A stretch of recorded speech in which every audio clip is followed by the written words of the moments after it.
What's up, everybody? Season 5 of Cobra Kai is finally out. I was highly anticipating this. Cobra Kai is probably my favorite, if not one of the favorite shows that I have that's currently still airing. And this season didn't really land as well as I thought it did. This was the first time that I thought in Cobra Kai's currently 5-season run that maybe the show was going on for too long. For starters, I think the action this season is by far the worst the show has had to offer. Now, this is no offense to the choreographers and directors and everything that worked on the show. They still did a great job, but in comparison to the previous 4 seasons, this action isn't really on the same level. And I feel like the reason behind that is because I noticed that the 3 directors that worked on the most iconic episodes with the best fights in them did not return this season, that being John Hurwitz, Josh Hild, and Hayden Schlossberg. I'm sorry if I got any of your names wrong. So the 3 of them did not return to work on this season at all, at least from a directorial standpoint, and you'll definitely remember them via the fights that they directed, being the school fight from season 2, the fight between Kyler and Miguel at the beginning of season 1, the tournaments from seasons 1 and 4, and of course the iconic December 19th house fight in the end of season 3. So they've done a lot that people remember from the show, and you can still rewatch and enjoy. As a matter of fact, I rewatched those fights just to make sure I wasn't really losing it when it came to the action in this season. It just feels a little bit more choppy and edited than the original action from the previous seasons. Like whenever there was a cut in one of the other fights, it was usually to show the other actor doing their stunt.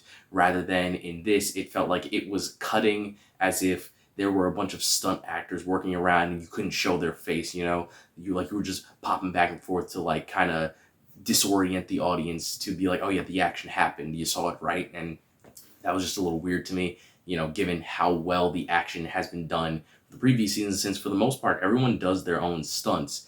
So it was very off-putting in this season to see it be edited more like a generic action movie that doesn't have, the actors doing their own stunts. It was a bit upsetting. Now, when it comes to the story, this story really didn't execute the elements from the cliffhanger of season 4 very well. The beginning of this season is very much the heroes kind of regaining their ground and reassembling as a team, and for the most part, everything with Miguel and Robbie and Johnny on that side of the story was great. I loved everything that had to do with what they were going through in the story, seeing Miguel and Robbie, have to work out their problems finally now that, they're both kind of on good terms with Johnny, so they're around each other more often. That was fantastic. I loved that. Johnny really coming into the role of being an adult was great.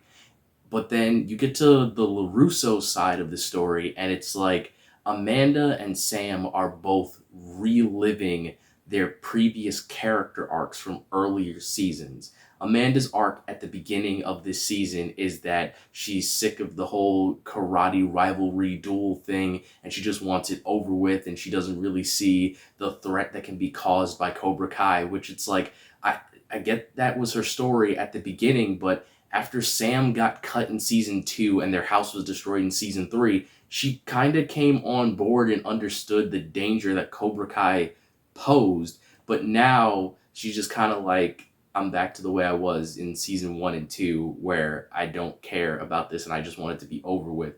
And then we have an episode that has her have to come to terms with the fact that, oh, I get it now. I didn't realize it was this bad. So Daniel, I'm back on your side. And it was just like, did we need this? Because she was already here before, and then she went back. And the same thing with Sam.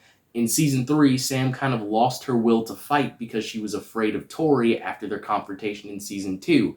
And in this season, after losing a fight to Tori, she is kind of reluctant to fight and doesn't want to deal with the whole karate thing against Cobra Kai anymore. And it's like, we did this already. Why are we retreading character arcs? Did you not know what to do with these characters anymore? So you're just like, we'll reuse the same storylines from before and just make it slightly different. And something that really bothered me when it came to Sam's story that never got hashed out. Now, this is a minor spoiler, but Sam has a hallucination in this season where she sees like an evil version of herself, and that never comes up again. And it's just weird to me that we never address the fact that she had this conflict with herself where she saw herself as the bad guy that just never comes up again. It's really weird to establish that and then just drop it on the cutting room floor.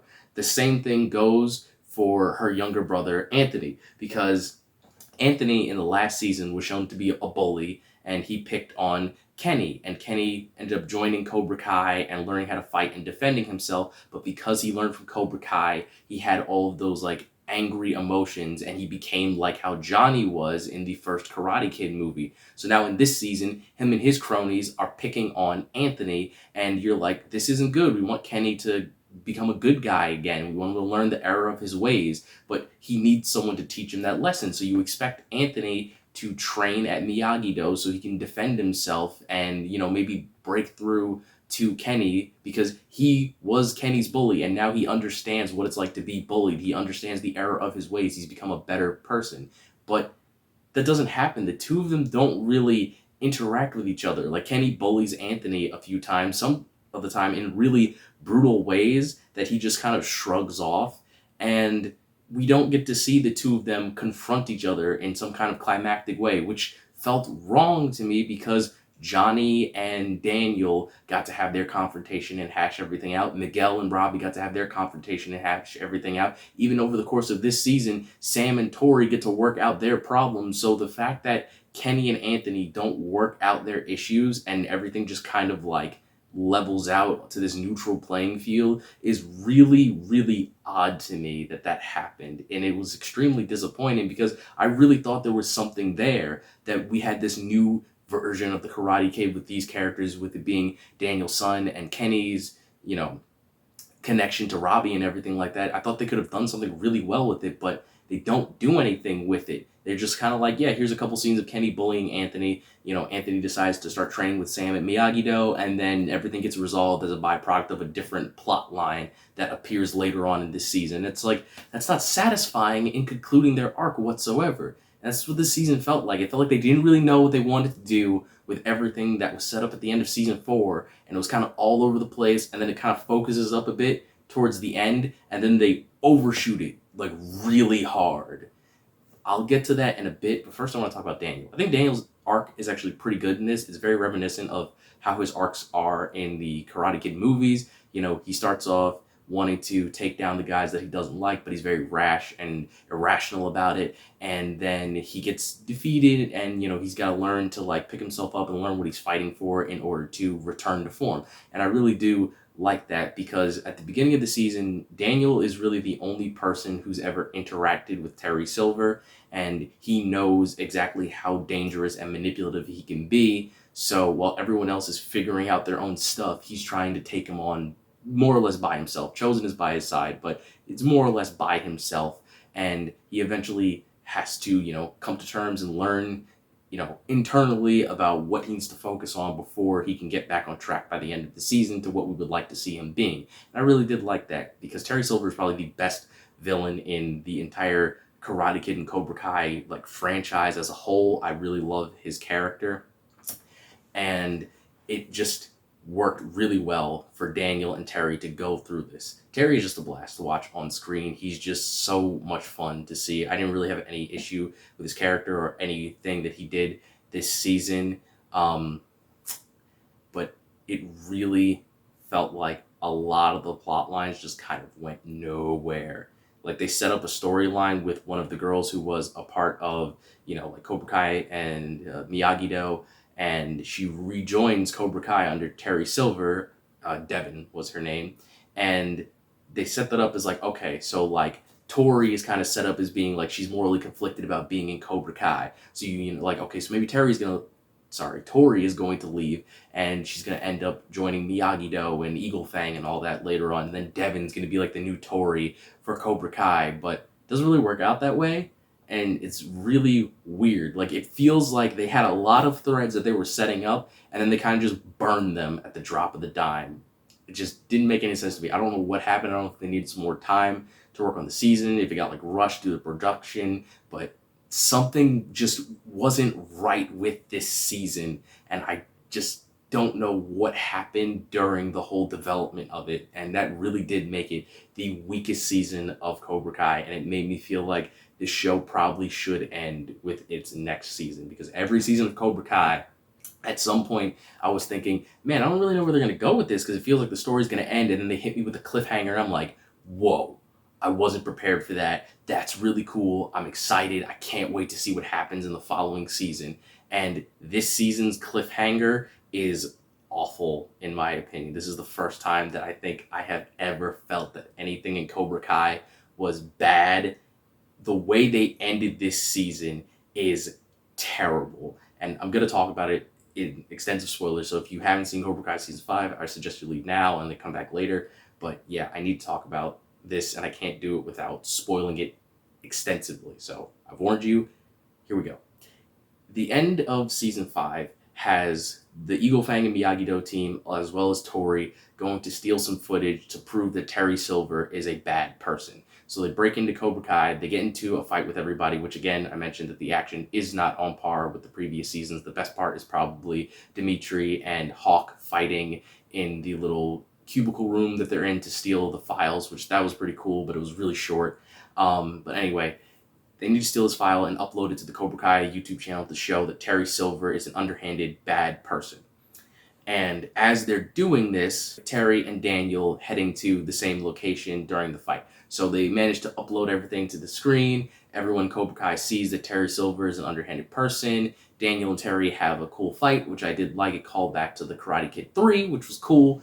But then the way it ends completely is that everyone in Cobra Kai thinks Terry sucks, and they leave the dojo. Terry gets arrested, and then John Kreese breaks out of prison. So it's like, what exactly are you going to do here now? A big point of Cobra Kai is that the police can't handle what's happening because nothing is technically illegal. Everything that's going on, like, yeah, sure, this guy running a karate studio maybe teaching these kids to be bullies, but that isn't a crime. So the only thing that they could do was handle it themselves, and that was a big part of the show. But now Terry Silver's in prison, as well as his whole Cobra Kai franchise is now in shambles after the leaked footage that they put up on the YouTube channel. Everyone at the main Cobra Kai, who was the antagonist, have resigned from Cobra Kai, with Kenny even realizing the error of his ways. So now there's no one for our heroes to combat anymore. And even if Terry doesn't stay in prison and he gets out and he's able to do things in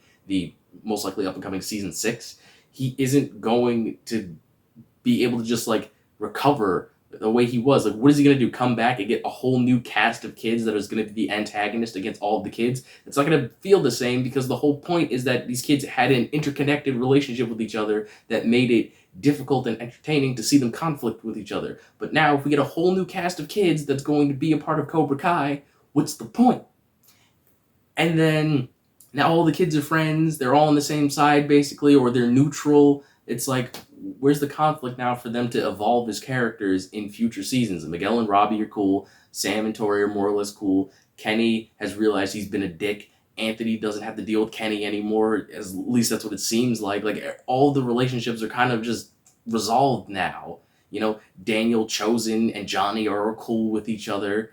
And now I get to Kreese being free from prison. That was the dumbest twist ending I ever saw. Like, what is he going to do now? Like I said, a big part is that they had to handle everything themselves because, you know, the cops and higher powers wouldn't be able to do anything because nothing was illegal. But, like, now, if Kreese shows up and tries to take over Cobra Kai or come after the LaRussos or anything like that, all they really need to do is call the cops and they'll handle it because he's an escaped convict. So what exactly is the plan now? I originally thought that this season was going to end with Miyagi-Do and Eagle Fang and Cobra Kai being accepted into the Sekai Taikai, as they mentioned earlier in the season. I thought they were all going to go to that world tournament, and Season 6 was going to be like the newly formed combination of Miyagi-Do and Eagle Fang at the tournament facing off against Cobra Kai. And then they would also have to, you know, disavow Terry Silver by finding that footage, or, you know, convincing Stingray to admit that he was assaulted by Terry so that they could destroy Cobra Kai completely. Because realistically, if they beat Cobra Kai at the World Tournament, what's stopping them from going to the tournament again next year or the year after or whatever, and Terry enacting his plan to, you know, spread Cobra Kai across the world? So, like, them beating them at the tournament would have been a start, but they also need to disavow them completely. So that could have led into the whole thing with the computer and getting the video to spread around the world. That would have been fine. But like that should have been stuff for season 6. It shouldn't have been for like episode 10 of season 5. So now all that's left is Miyagi-Do and Eagle Fang are accepted into the Sekai Taikai, but it's like there's no conflict for them even if they do go. Like it's just gonna be a bunch of random kids from different karate studios all around the world. I don't know those people. I don't care about those people. So why am I gonna be interested to watch season 6? It really feels like they dropped the ball with this cliffhanger, which is a shame because 1 through 4 ended with ridiculous cliffhangers. Season 1 ended with Miguel winning the All Valley, and it's like, oh no, he's becoming like Johnny now that he's won. You know, he's feeling himself too much. He's becoming the Cobra Kai version of Johnny that we don't want him to become. Season 2 ended with Miguel's spine being broken. 3 ended with Cobra Kai assaulting the house and Daniel beating John Kreese. Season 4 ended with Cobra Kai beating Miyagi-Do and Eagle Fang at the All Valley, meaning that they had to stop being senseis and that Cobra Kai took over the valley. And this season it's like, nah, the heroes won, but John Kreese broke out of prison. He's a criminal, just get him arrested, and everyone else is fine. Like, I don't understand what exactly is supposed to make me feel tense and happy about a future season when there is no conflict to be had with what is standing right now. So, I'm very disappointed with this ending. The season as a whole was mid, if I'm being completely honest. I can't think of any memorable fights or moments that I really care about. That's not true. There's one, the fight between Miguel and Robbie, where they finally hash everything out, but I'd rather much watch their fights in the middle of the school fight in season 2, you know, so, or their fight from the end of season 1. Like, there are other fights from different seasons between the two of them that I'm more interested in watching than watching this final one. So, yeah, it's really disappointing. I hope that season 6 surprises me extensively if it does get renewed. I don't think it's renewed for season 6 right now, so if it does get renewed for season 6, which I have no doubt in my mind it will, then I hope they really upsell me on the season and I'm genuinely shocked by how they pulled everything around to like either end off the series or hook me in to see a season 7. And that's really about it. So, yeah, I'm the Innocent Villain. Remember, folks, you're innocent until proven villainous, and I'll catch you next time.